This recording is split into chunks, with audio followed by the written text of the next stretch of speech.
दोस्तों, कहानी की शुरुआत होती है एक खौफनाक और अंधेरी गुफा में छुपी ड्रेसा नाम की लड़की को दिखाते हुए, जिसके हाथ में स्नाइपर थी और वो यहाँ बैठकर किसी का इंतजार कर रही थी।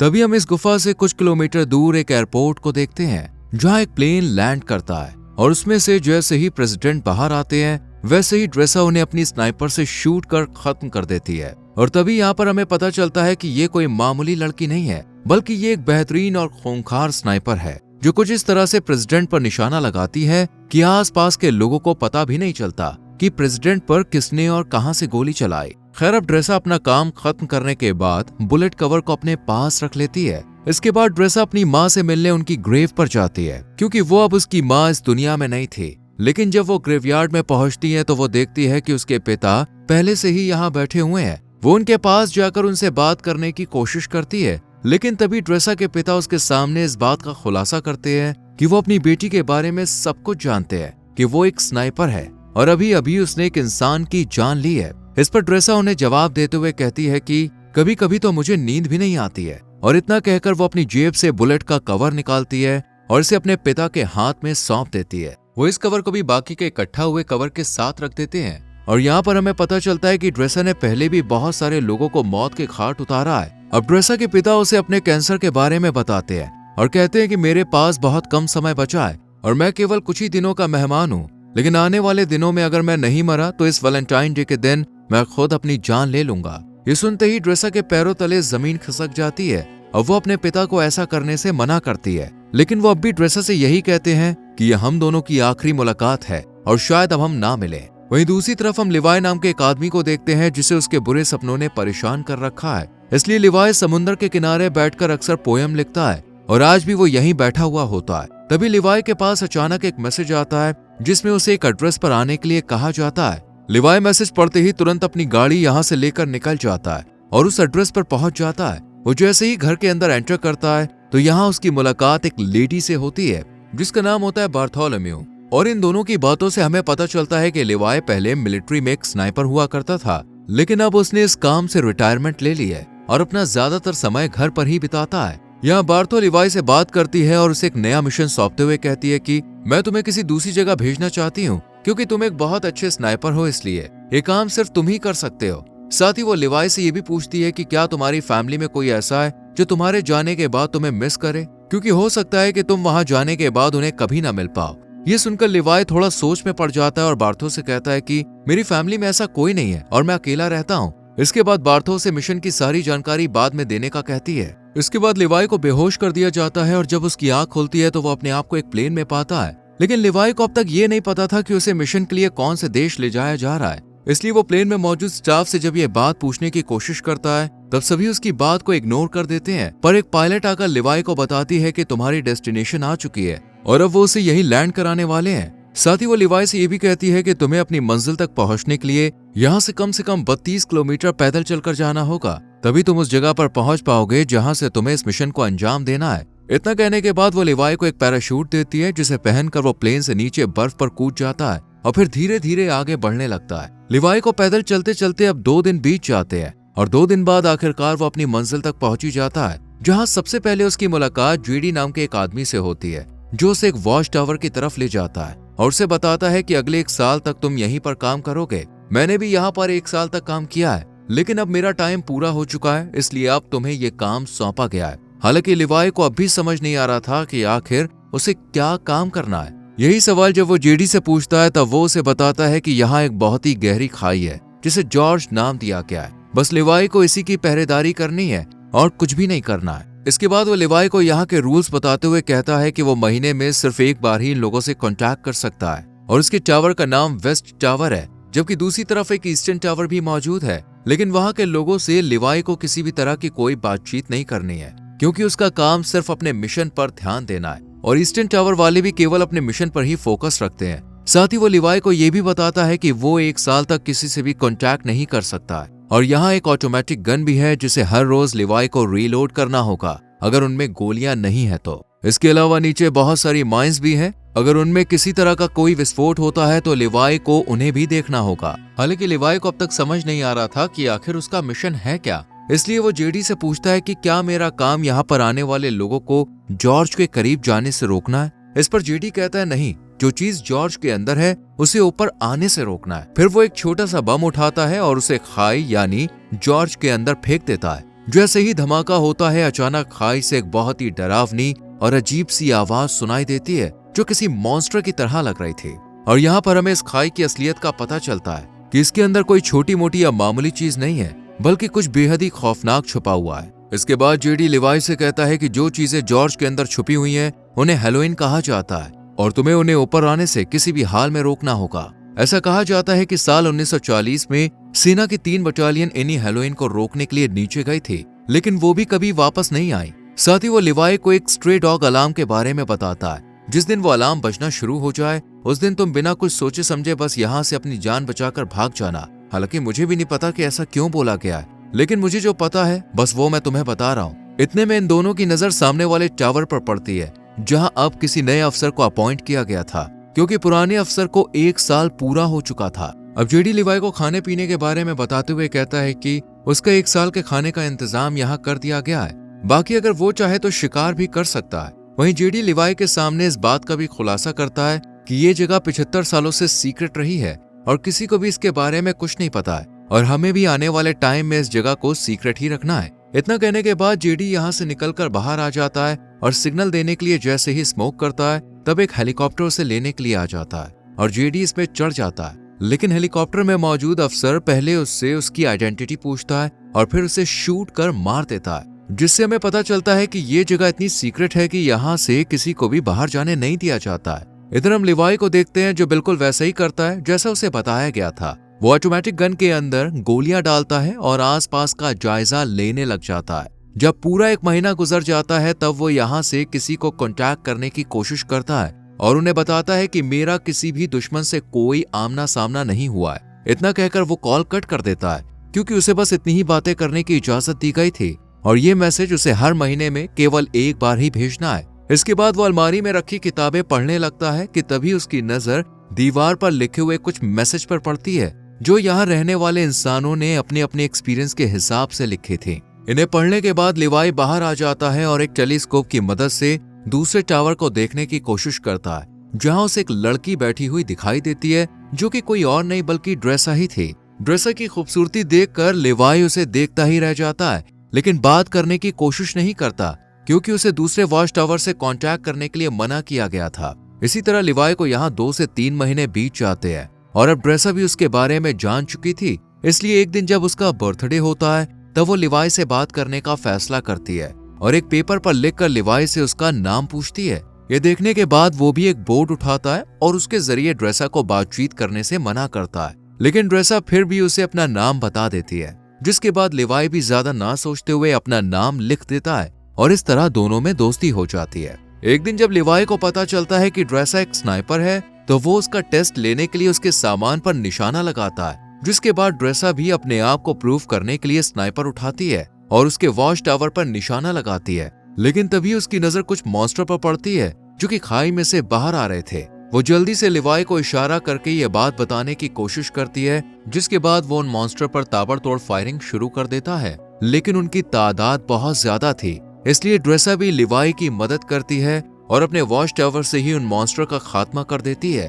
पर इसी दौरान एक मॉन्स्टर उसके पास पहुंच जाता है जो देखने में आधा इंसान और आधा जानवर जैसा था। ड्रेसा जब उसे देखती है तो वो अपनी जान बचाने के लिए उस पर गोली चलाने की कोशिश करती है, लेकिन कोई फायदा नहीं होता और वो मॉन्स्टर लगातार ड्रेसा की तरफ बढ़ता रहता है। लेकिन सही वक्त पर लिवाई उसे शूट कर उसकी जान ले लेता है और ड्रेसा को बचा लेता है। इसके बाद अगले दिन लिवाई माइंस के अंदर जाता है, जहां अचानक खाई में से एक छोटा सा ड्रोन निकलता है और उड़कर यहाँ से चला जाता है। लेकिन उसके जाने से पहले लिवाई और ड्रेसा दोनों इसे देख लेते हैं, लेकिन इन्हें पता नहीं होता कि आखिर ये है क्या। इस तरह इन दोनों को यहाँ कुछ महीने और बीत जाते हैं और अब दिसंबर का महीना शुरू हो चुका था, जहाँ एक दिन अब लिवाई ड्रेसा से मिलने का फैसला करता है और वो अपने आरपीजी में जहाँ मिसाइल डाली जाती है उस जगह पर एक रस्सी को बांध देता है। उसे ऐसा करते हुए ड्रेसा भी देख लेती है, लेकिन उसे भी समझ नहीं आता कि आखिर लिवाई करना क्या चाहता है। इतने में लिवाई इस मिसाइल को दूसरी तरफ छोड़ देता है, जो कि एक रस्सी के सहारे बंधी हुई थी, और ये रस्सी ड्रेसा के पास पहुंच जाती है, जिसके बाद वो इसे एक पेड़ से बांध देती है और फिर लिवाई इसके सहारे यहाँ से दूसरे वॉच टावर तक पहुंच जाता है। इधर ड्रेसा जब उसे देखती है तो उसे बहुत ज्यादा खुशी होती है, पर वो लिवाई को गले लगाने से पहले उसे नहाने के लिए कहती है और खुद सीसीटीवी कैमरे की मदद से लिवाई को नहाता हुआ देखती है। इसके बाद ये दोनों एक दूसरे से बहुत सारी बातें करते हैं और इस दौरान ड्रेसा लिवाई से पूछती है कि तुमने सबसे लंबा शॉट कब मारा था। इस पर लिवाई बताता है कि मैंने 3240 मीटर दूर से एक आदमी को मार गिराया था और पहले मैं मरीन में काम किया करता था।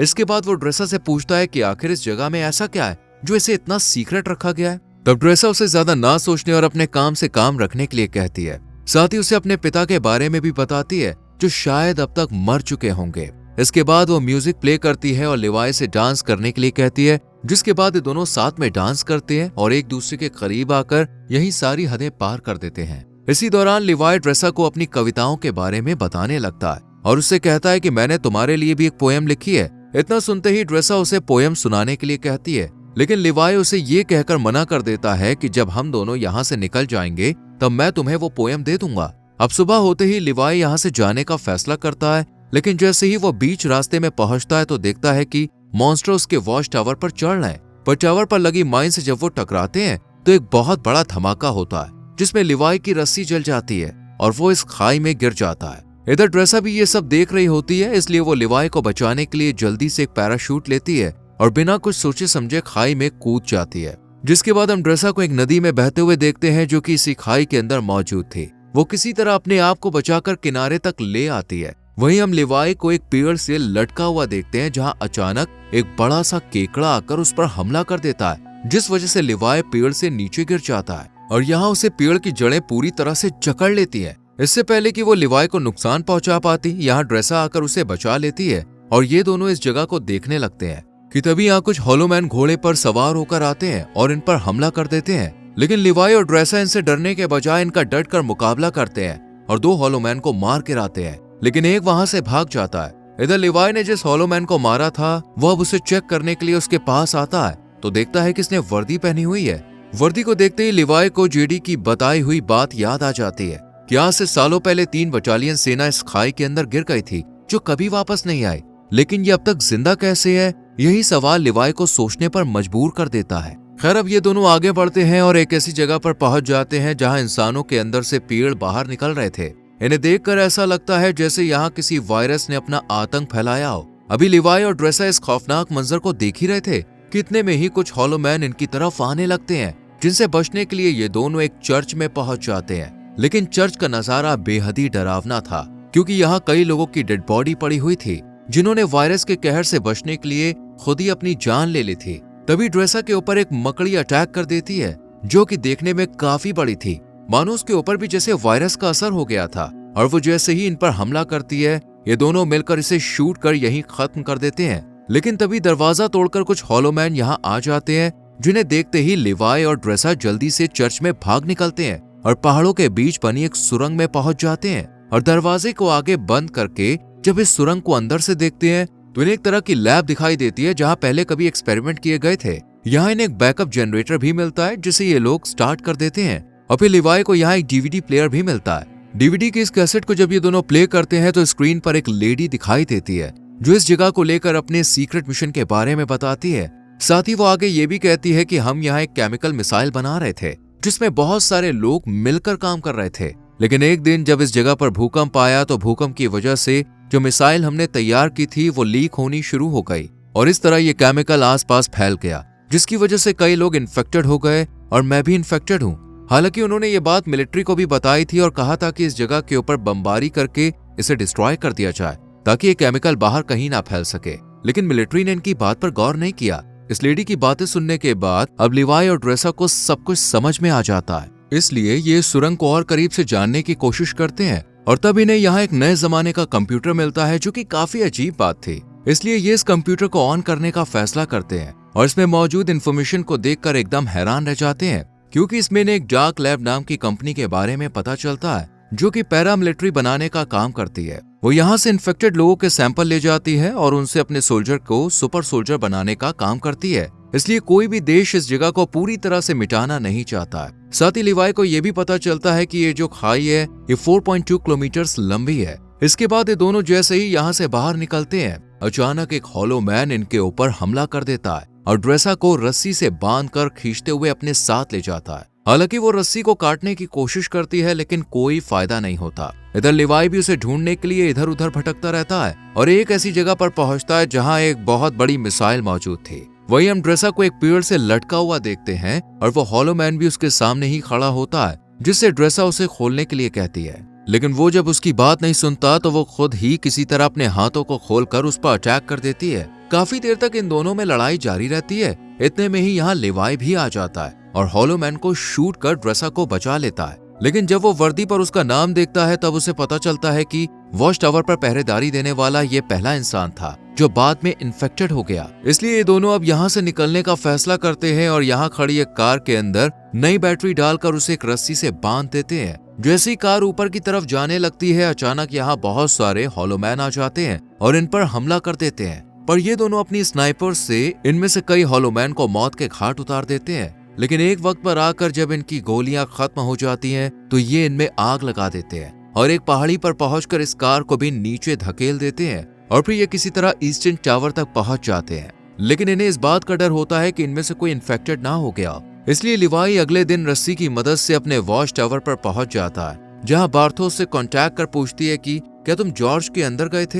इस पर लिवाई मना कर देता है। ये सुनकर बार्थोस से कहती है कि हो सकता है कि दूसरे टावर का कोई अफसर जॉर्ज में गया हो, क्योंकि किसी ने हमारे कंप्यूटर को स्टार्ट किया है, इसलिए अब तुम्हें उसे मारना होगा। हालांकि बार्थो ने पहले ही सीसीटीवी फुटेज में देख लिया था कि ये दोनों जॉर्ज में गए थे, लेकिन वो लिवाई के सामने इस बात का इजहार नहीं करती है, बल्कि खुद ही अगले दिन यहाँ आ जाती है। लेकिन इसके हेलीकॉप्टर को लिवाई और ड्रेसा दोनों देख लेते हैं और इन्हें पता चल जाता है कि ये इन्हें मारने के लिए यहाँ पे आई है, इसलिए ये जल्दी से जंगल की तरफ भाग जाते हैं। लिवाई को पता था कि 4.2 किलोमीटर को पार करने के बाद ये खाई आपस में मिल जाती है और फिर वो ड्रेसा से मिल सकता है, इसलिए ये वॉच टावर के एंटीना पर हमला करता है और यहाँ अलार्म बजना शुरू हो जाता है, यानी कि यहाँ अगले 2 मिनट में स्ट्रे डॉग मोड ऑन हो जाएगा और ये जगह अपने आप डिस्ट्रॉय हो जाएगी। अब बार्थो भी ये बात अच्छी तरह से जानती थी, इसलिए वो हेलीकॉप्टर लेकर यहाँ से भागने लगती है। इधर ड्रेसा और लिवाई भी भागने लगते हैं, जिसके बाद 2 मिनट पूरे होते ही जॉर्ज के अंदर जो मिसाइल रखी हुई थी वो ब्लास्ट हो जाती है और इस ब्लास्ट की वजह से सभी हॉलो मैन मारे जाते हैं।